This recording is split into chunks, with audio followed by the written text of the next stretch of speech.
కోడిగుడ్డులో ఎండ్రాయిల్ వేసి పులుసు పెట్టుకుంటే ఆ టేస్ట్ వేరే లెవెల్ ఉంటుంది.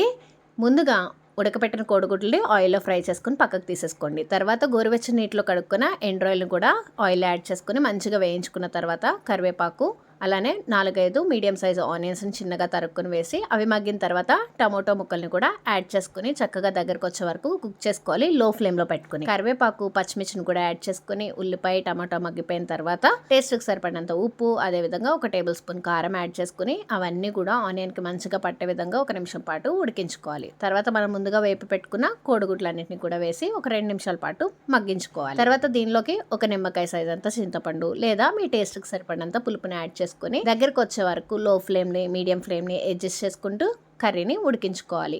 కర్రీ నుంచి ఆయిల్ సపరేట్ అయిన తర్వాత మనకు కర్రీ అనేది రెడీ అయిపోయింది. చూసారు కదా, మీరు కూడా ట్రై చేసి ఎలా వచ్చిందో చెప్పండి. నేను రెగ్యులర్ ఎండ్రాయిల్ని అస్సలు కొనను, అత్తమ్మ పంపించిన స్పెషల్ ఎండ్రాయిల్ మాత్రమే తింటాను.